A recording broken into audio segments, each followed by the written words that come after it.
Marketing Square. Bienvenue sur Marketing Square, le rendez-vous du growth marketing. Le growth, c'est un marketing qui sort des clous, qui se réinvente, qui se renouvelle.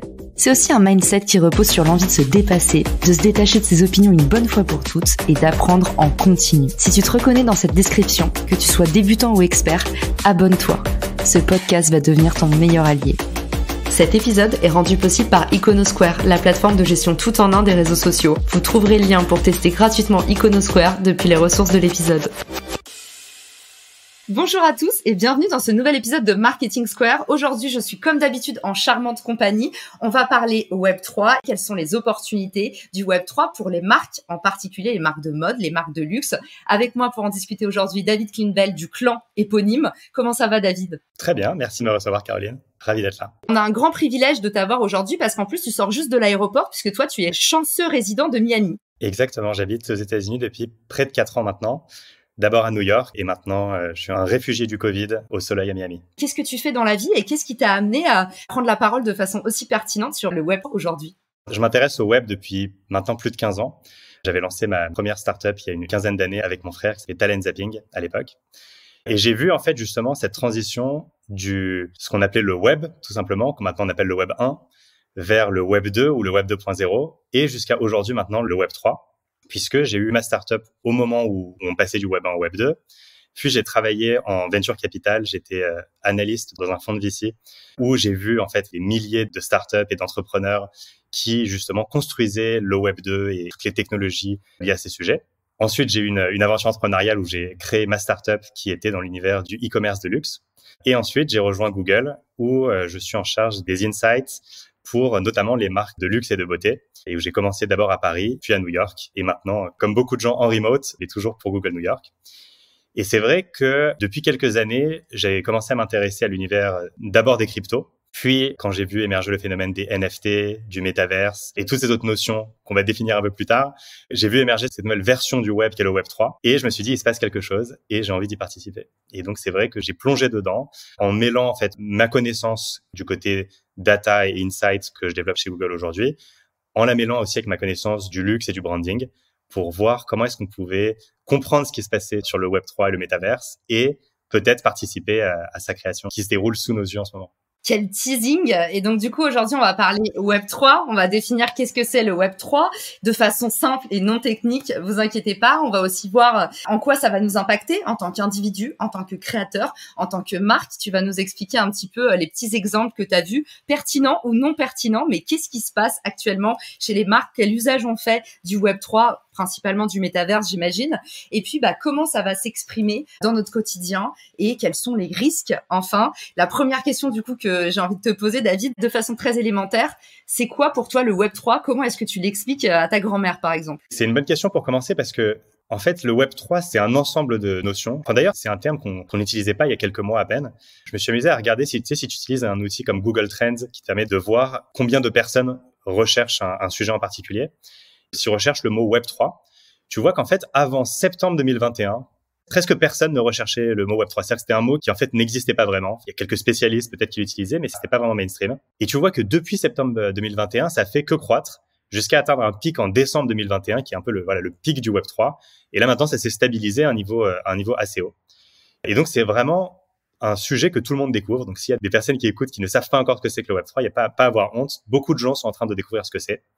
Et en fait, quand on entend Web3, il faut penser à un ensemble de termes qui vont de la blockchain, les crypto-monnaies, les NFT, le métaverse et tous ces sujets qui ont vraiment pris de l'ampleur ces dernières années. Et en fait, le mot Web3, c'est un mot marketing qui va regrouper des sujets techniques, des sujets culturels, des produits, des marques, des expériences, etc. Et c'est un peu, en fait, ce qui est intéressant, c'est de retracer pourquoi est-ce qu'on dit Web3, pourquoi c'est la troisième version. Le web, c'est toujours le même web qu'au début. En fait, la plupart des technologies sont les mêmes, même s'il y a des petites nuances avec le web 3. Mais en fait, si on veut résumer l'évolution du web 1 au web 3, on peut dire que le web 1, c'était principalement de lire des contenus digitaux. C'est-à-dire qu'on peut imaginer que le web 1, c'était il y a une vingtaine d'années. Tu allais sur Internet pour lire du contenu, consulter des sites, avoir des informations, mais tu créais pas vraiment de contenu, tu postais pas vraiment de contenu dessus. C'était vraiment pour read only. C'est vraiment pour lire. Ensuite, il y a eu ce qu'on appelle, et moi je pense que toi aussi tu devais être dans le web à ce moment-là, quand on a commencé à parler du web 2.0, web 2.0. Et le web 2.0, c'est faut penser en fait à des sites comme Facebook, MySpace à l'époque, YouTube, tout ce qui est du contenu généré par les utilisateurs, le user-generated content. Là, soudainement, le web, on a vu que c'était non seulement pour lire du contenu, mais aussi pour créer et poster et partager du contenu. Que ce soit des vidéos, que ce soit des commentaires, des tweets, des posts, etc. On est passé du web 1 qui était juste de lire au web 2 qui était de lire et écrire et produire du contenu. Le web 2, c'est pas nécessairement une révolution technologique par rapport au web 1. C'est un peu la même chose que le web 1, mais en fait, en termes de concept, en termes de marketing, il y a eu un peu une différence qu'on a décidé d'appeler web 2. Et le web 3, de la même manière, c'est aussi fondé sur le même type de technologie. Mais quand on pense en fait aux crypto-monnaies, à la blockchain, aux NFT, au métaverse, la différence, c'est que non seulement tu lis et tu crées du contenu, mais tu possèdes également des biens digitaux. Et en fait, là où le web 1, c'était lire, le web 2, c'était lire et écrire, le web 3, c'est lire, écrire et posséder. Les technologies sur lesquelles repose le web 3, et donc principalement, c'est ce qu'on appelle la blockchain, un peu comme ce qu'on avait avec les serveurs Internet dans le web 2 et le web 1, sauf que n'importe qui peut devenir un serveur et tout est distribué sur des milliers, voire des millions d'ordinateurs. Et donc, du coup, c'est un web qui est complètement distribué. Et deuxièmement, une des évolutions principales du web 3, c'est d'avoir créé des tokens ou des NFT. Donc, NFT, ça veut dire non-fungible token. Donc, c'est un token qui est non fongible. Pour ceux qui ont fait de la finance ou du droit, le mot fongible, en fait, c'est un bien qui est complètement remplaçable. Ça veut dire $1, par exemple, c'est fongible parce que il n'y a pas $1 qui vaut plus qu'un autre dollar. Le pétrole, c'est fongible parce que tout le pétrole vaut la même chose. Et donc, les non-fungible, c'est au contraire des choses qui sont non fongibles, donc qui sont uniques. Et on pourra peut-être rentrer un peu plus dans la technique plus tard, mais ce qu'a permis le Web3, c'est de créer des objets digitaux qui sont uniques et qui sont rares, et donc du coup qui ont de la valeur et que tu peux posséder. Et donc tu peux posséder un objet digital, une image, un avatar, une propriété dans le métaverse. Et en fait, le Web3 va donner la technologie qui te permet de prouver que c'est à toi et de créer du coup de la rareté dans le digital. J'aime bien la définition du Web3 qui dit en fait c'est juste on possède enfin la valeur de ce qu'on crée. Exactement, parce que quand tu regardes le Web 1, c'était quand même les prémices. Il y avait de la valeur et il y avait de l'argent. Les sites vitrines, quoi. Voilà, c'était un peu les sites vitrines, c'était un peu le début. Le Web 2 a créé énormément de valeur. Tu regardes aujourd'hui, en fait, les principales valorisations boursières. Tu prends les 10 plus grosses boîtes de la tech, c'est gigantesque. Donc, il y a une création de valeur qui est énorme. Mais finalement, qui est possédée par un tout petit nombre de personnes. C'est-à-dire que c'est possédé par quelques grandes boîtes et leurs actionnaires. Et en fait, il y a plein de gens qui créent de la valeur. Il y a plein de créateurs qui vont créer de la valeur sur ces plateformes. Souvent, on dit, si tu ne payes pas un service, c'est que le produit, c'est toi. Et en fait, ce qui se passe sur ces plateformes Web 2, c'est que surtout, tu crées énormément de valeur, c'est toi le produit, et en échange, tu payes pas.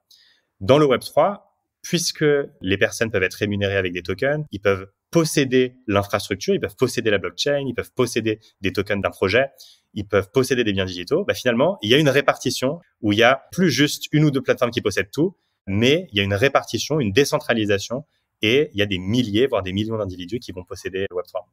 Et de là naît ce qu'on appelle maintenant l'économie des créateurs, c'est-à-dire que en fait les créateurs ne sont plus la bête des marques. Maintenant, ils vont pouvoir commencer à monétiser en direct leur communauté. Alors il y a déjà les réseaux sociaux, TikTok en figure de proue, qui ont commencé à prendre la tendance à bras le corps de comment est-ce que les créateurs peuvent rentrer en contact direct, monétiser leur communauté. Tu as aussi des plateformes comme Patreon qui sont sur le dos. Tu as tout le monde des freelance qui est aussi en explosion. Maintenant, le future of work, c'est tu es capable toi-même en fait en tant que freelance de créer ton squad et d'arriver sur le marché du travail avec une espèce de mini-agence ultra agile. Toi, comment est-ce que tu vois les changements du Web3 côté créateur, peut-être même avant les individus, parce que toi, tu es aussi créateur de contenu, tu as une newsletter, d'ailleurs, on la mettra dans les ressources. Comment est-ce que tu vois les opportunités pour tous les créateurs, quels qu'ils soient finalement? Je pense que l'économie des créateurs, c'est une tendance gigantesque et on n'en est qu'au début. Comme tu disais, donc toi, tu es une créatrice. La preuve en est ce qu'on est en train de faire tout de suite. Moi aussi, je suis un créateur. J'ai ma newsletter What the Lux qui est sur Substack, qui est aussi une plateforme bien connue pour des créateurs. Donc, c'est pas un phénomène nouveau. Je pense que l'économie de la création, la creator economy, ça a commencé avec les Patreon, avec les Tipeee, avec Substack, avec les podcasts, etc. En revanche, je pense que ce qui s'est passé ces 2 dernières années, ça t'a pas échappé. Il y a eu une petite pandémie qui s'est déroulée dans le monde ces 2 dernières années.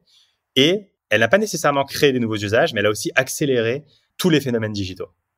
C'est-à-dire que si tu regardes le e-commerce, ça a explosé depuis 2020. Si tu regardes l'adoption de technologies comme la 5G, la réalité virtuelle, la réalité augmentée, explosé depuis 2020. Le travail à distance, le remote work, le work from home. La pandémie a accéléré ces phénomènes. De la même manière, je pense que ces dernières années, le phénomène de l'économie de la création, il a été accéléré Déjà, il y a de plus en plus de gens qui veulent être créateurs. Il faudrait retrouver le chiffre exact, mais il y avait un sondage récemment aux US qui disait qu'aujourd'hui, il y a plus de jeunes qui veulent devenir YouTubers que de jeunes qui veulent devenir astronautes. C'est assez fou. Je ne sais pas s'il faut s'en réjouir ou s'il faut s'en lamenter, mais en tout cas, il y a une vraie énergie créatrice qui existe, qui est forte, qui peut exister dans le digital et qui peut être monétisée. Donc ça existait déjà avant le Web3. Ce qui est nouveau avec le Web3, c'est en effet que ça offre une infrastructure à ces créateurs pour devenir vraiment maîtres et possesseurs de leur création. Donc par exemple, si tu prends aujourd'hui un artiste, un designer, un graphiste ou un peintre, aujourd'hui pour décoller, déjà il y a un très petit nombre d'élus qui vont pouvoir vraiment percer dans ces secteurs. Et il faut créer de l'art, être repéré par une galerie qui va ensuite exposer tes œuvres. Certaines personnes vont l'acheter, il va y avoir des RP, de la publicité, etc. Et peut-être qu'il y a un petit nombre d'élus vont pouvoir émerger dans le milieu de l'art. Aujourd'hui, en fait, avec les NFT, ça permet en fait à toute une génération d'artistes de prendre le contrôle de la distribution et la commercialisation de leur art et d'aller directement le vendre via cet outil qui est le NFT. Et peut-être pour expliquer pour les personnes qui sont pas très familières avec ce que c'est qu'un NFT et en quoi en fait c'est révolutionnaire, un NFT, ça va permettre de rendre un contenu digital, par exemple une image, de la rendre unique et rare. Donc, je vais donner un exemple. Par exemple, si tu prends une photo de toi et tu me l'envoies par email. Donc là, c'est en version Web 2. Ça vaut peut-être très cher, mais tu m'envoies la photo. Du coup, tu as encore la photo. Moi, j'ai une copie de la photo. Tu peux faire 1000 copies de la photo. Moi, je peux faire 1000 copies de la photo, l'envoyer à 1000 personnes qui eux-mêmes vont faire 1000. Il n'y a aucun moyen de savoir qui a la photo originale. Il n'y a aucun moyen de savoir combien de fois elle a été multipliée, etc. Et donc, du coup, puisque cette photo, elle est infinie, je peux la copier-coller 1000 fois, je peux l'imprimer, etc. Du coup, elle a aucune valeur. Et désolé, enfin, bon, elle a une valeur sentimentale parce que c'est une photo de toi, mais choqué, déçu. Mais voilà. Mais en tout cas, il y a pas. Je t'enverrai pas de photo. Bon, on renégociera à la fin du podcast. Mais donc, du coup, ça a pas de valeur. La différence avec les NFT, c'est que si je t'envoie une photo de toi, mais sur laquelle j'ai minté un NFT, donc j'ai créé un NFT, du coup, il va y avoir un titre de propriété de cette photo de toi qui va être dans la blockchain et donc qui, d'une certaine manière, est infalsifiable. Si tu m'envoies ce titre de propriété, donc si tu m'envoies le NFT de ta photo, donc je vais recevoir la photo avec le titre de propriété et du coup, toi, tu ne l'auras plus. Et en fait, dans la blockchain, ce sera inscrit dans des millions d'ordinateurs que tu as transféré la propriété de cette image à moi. Et si jamais je la transfère à quelqu'un d'autre, et ben du coup, j'aurai plus la propriété non plus. Et tout le monde pourra le voir. Des millions de personnes peuvent le voir parce que la blockchain est publique. En faisant ça, tu peux créer des objets digitaux qui sont rares. Donc, une photo qui est rare et donc il y a de la valeur. Et donc, en fait, les artistes, surtout les graphistes, les illustrateurs, 3D, vidéo, etc., peuvent créer de l'art en NFT, le vendre sur des plateformes. Tu as des plateformes comme OpenSea, par exemple, qui a été créé il y a à peine quelques années, qui vaut déjà 13 milliards de dollars valorisation. C'est une plateforme où des artistes viennent et vendent leur NFT, donc vendent leur art directement. Et ce qui est intéressant également, c'est que, je sais pas, j'ai un tableau d'un artiste, je l'ai acheté 1000 euros, et dans 5 ans, je vais le revendre 10 000 euros. Donc moi, c'est génial pour moi, j'ai gagné 9 000 euros, mais l'artiste, lui, il a rien gagné. C'est-à-dire qu'il m'a vendu 1000 euros, tant pis pour lui. Avec le Web3, on peut en fait créer des contrats intelligents qui font que quand il y a une revente de leur art, ils vont toucher des royalties dessus. Donc, mettons par exemple que tu es un graphiste, ou même ça peut marcher aussi avec la musique, un musicien. Tu vas vendre ton art et ta musique, mais quand elle va être revendue à quelqu'un d'autre pour plus cher, bah, tu toucheras un pourcentage de ça. Et en fait, ça, c'est vraiment révolutionnaire pour les créateurs parce que ils peuvent désormais financer leur projet en vendant des NFT ou en créant des contrats intelligents, des smart contracts, qui vont faire que dans le futur, ils vont recevoir des revenus grâce à ça. Donc, mettons par exemple que toi, tu peux par exemple vendre un de tes épisodes de podcast et quelqu'un sera propriétaire de l'épisode de podcast. Et mettons que des gens se mettent à collectionner les épisodes de podcast dans le futur. S'ils le revendent, bah, tu toucheras une commission dessus. Et mettons par exemple que tu es un énorme podcast. Enfin, toi, tu es quand même une des principales podcasteuses françaises, mais tu prends Joe Rogan par exemple, le plus gros podcasteur aux États-Unis. J'imagine qu'il y a des gens qui pourraient devenir propriétaires d'un épisode ou d'une saison de Joe Rogan. Et ensuite, peut-être que ça pourra se revendre. Et peut-être que dans le futur, Joe Rogan touchera des revenus sur ça. Et ça crée vraiment un nouveau business model où les créateurs peuvent pré-vendre ou vendre leur art en faisant ça. Et ça crée tout un nouveau business model pour eux. On est vraiment au tout début. C'est-à-dire que là, tu peux regarder des projets, par exemple, comme Gary Vee. Donc Gary Vee, qui est aussi un YouTuber et un podcasteur connu, qui parle beaucoup de réseaux sociaux, de business. Et en fait, Gary Vee, il a lancé sa collection de NFT. C'est comme un peu des cartes à jouer. C'est des petits personnages. Souvent, c'est des animaux.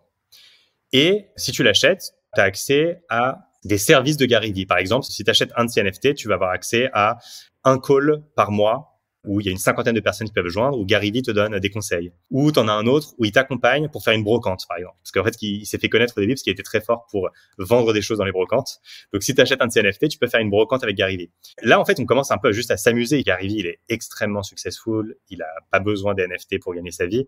Mais on voit un créateur qui est très créatif et qui est à fond dans les NFT, qui commence à imaginer des modèles de l'économie de la création avec les NFT, à quoi ça pourrait ressembler. Donc, c'est assez intéressant de regarder. Ça s'appelle les V-Friends, qui est la collection de Gary Vee, par exemple.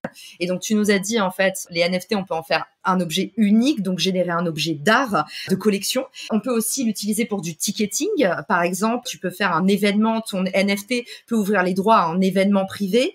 Tu peux faire une communauté, typiquement donner accès à un Discord privé, à une communauté que tu animes au quotidien. Tu peux faire de la formation exclusive, par exemple. Enfin, le NFT, en fait, permet d'ingérer en même temps un contrat tout fait. Donc, ça va vraiment simplifier l'économie de la création et créer, en fait, le lien qui existait déjà entre marque et créateur. On va pouvoir l'appliquer à la communauté.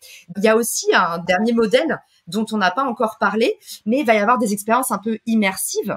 Et du coup, j'imagine que là-dedans, le métaverse arrive puisque ça va ouvrir des nouvelles opportunités pour les marques. Il y a déjà eu des événements spéciaux dans le métaverse. Est-ce que toi, tu as des petits exemples, soit de créateurs, soit de marques, puisque c'est ta spécialité, qui ont fait des événements dans le métaverse? Qu'est-ce que ça donne? Qu'est-ce qu'on peut faire? Bien sûr. En fait, j'aime bien ce que tu as dit déjà juste avant, qui est qu'on est déjà dans le futur. Il y a une citation que j'aime bien d'un auteur qui s'appelle William Gibson, que tu connais peut-être, qui dit « Le futur est déjà là, mais il n'est pas distribué de manière homogène ».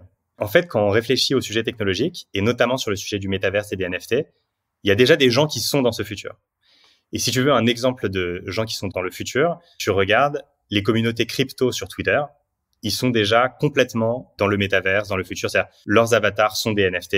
Donc, leur photo de profil, c'est plus une photo, c'est des NFT. Leurs ressources sont principalement en crypto-monnaie. Même parfois, leur CV, j'ai discuté avec des développeurs blockchain, leur CV, en fait, c'est leur wallet. C'est-à-dire, leur CV, c'est la liste des choses qu'ils ont fait sur la blockchain. Et donc, en fait, ces gens-là, d'une certaine manière, ils sont déjà dans ce futur, ils sont déjà dans le métaverse. Et en fait, le métaverse, il n'y a pas une définition officielle de ce que c'est le métaverse. Si tu regardes dans le petit Larousse, je pense pas qu'il y ait le mot pour le moment. Peut-être ce sera le mot de l'année. C'est vrai, ce serait intéressant. Mais en fait, si on regarde, tu vois, métaverse, en fait, c'est méta-univers. Au-delà de l'univers, c'est un univers parallèle ou c'est un univers virtuel.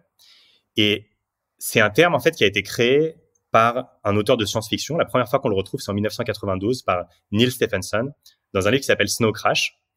Et ensuite, qui a été popularisé dans un livre qui a été ensuite adapté par Spielberg au cinéma, qui s'appelle Ready Player One, et qui montre le métaverse comme un monde virtuel en 3D où tu dois porter un casque pour y rentrer, ou même tu pourrais même imaginer un peu comme Matrix.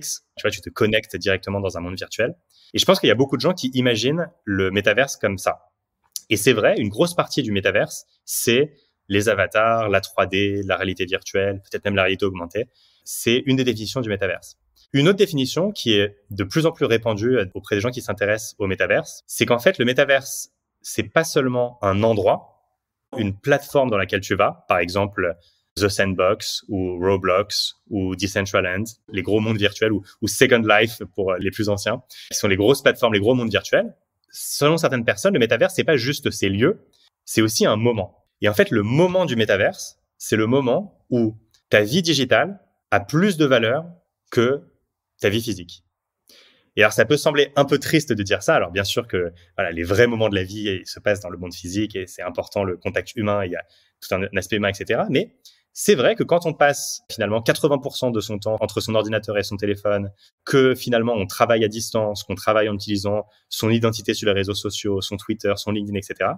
Et bien finalement, cette identité que tu as créée, qui est un avatar, dans le monde professionnel, par exemple, elle peut avoir plus d'importance que ta véritable identité. Par exemple, moi, je connais des personnes qui travaillent dans le Web3 ou dans la blockchain.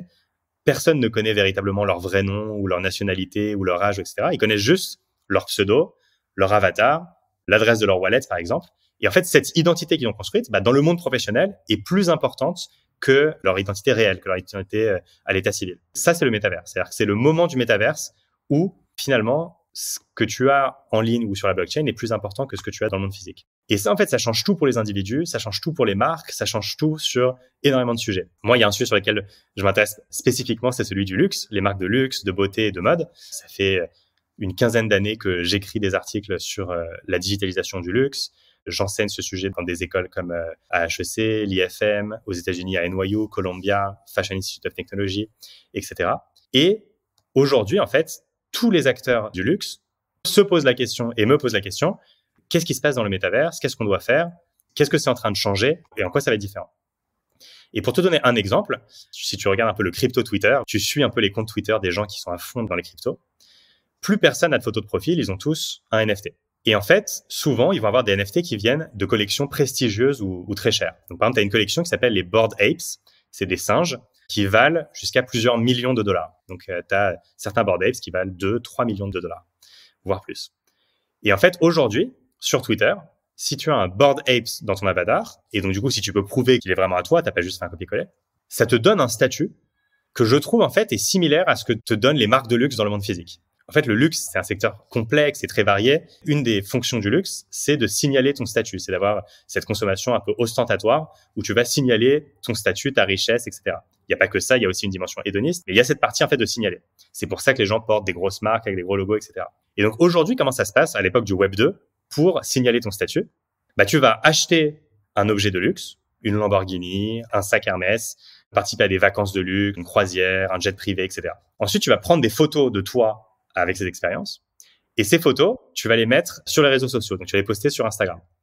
Les gens vont les voir sur Instagram, ils vont dire « Ah, Caroline, elle a réussi parce qu'elle a des photos avec des sacs Hermès de toutes les couleurs. » Waouh, c'est tout moi. C'est tout toi. Et donc ensuite, dans la vraie vie, tu vas bénéficier de ce statut à la fois dans le monde virtuel et dans la vraie vie. Ce qui change avec le Web 3, et ce qu'on voit en fait émerger dans les personnes les plus avancées dans cette révolution, c'est que les gens maintenant signalent leur statut avec un NFT qu'ils mettent en profile picture.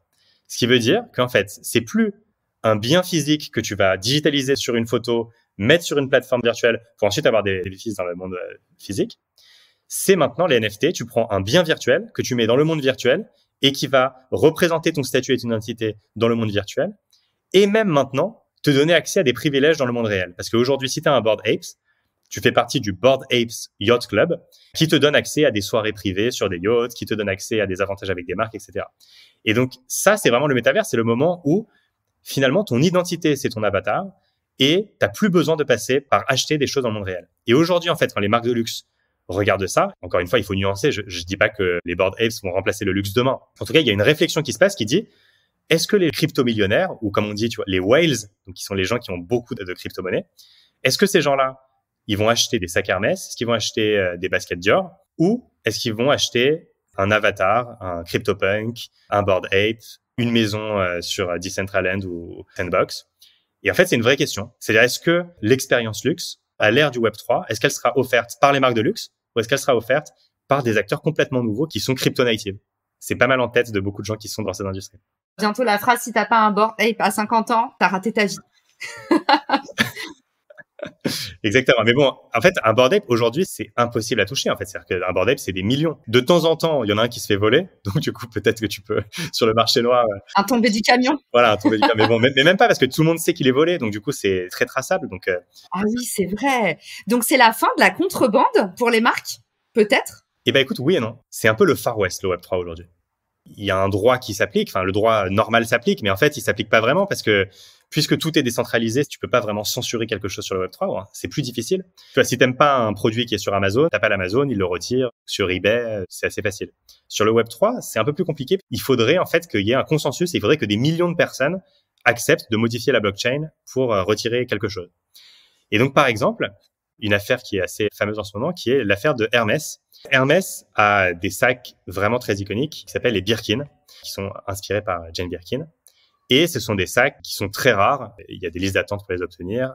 Selon s'ils sont faits en cuir d'alligator ou selon la couleur, s'ils sont finis en or, etc., ils peuvent valoir plusieurs dizaines ou centaines de milliers de dollars. Et en fait, il y a quelqu'un qui a créé un NFT qui s'appelle le Meta Birkin. C'est un artiste qui a fait une interprétation du Birkin dans le métaverse. Et donc, c'est un objet en 3D qui ressemble à un Birkin, mais qui est complètement fou. Donc, tu les as en fourrure rose, avec de l'électricité qui sort, avec des pierres qui n'existent pas. C'est une interprétation d'un artiste de ce que serait un Birkin dans le métaverse. Et donc, il a créé ces NFT. Et en janvier, il en est vendu pour près de 1,5 million de dollars de Meta Birkin. Avec le moins cher, ce qu'on appelle le floor price, c'était 15 000 dollars. Et le plus cher, 45 000 dollars.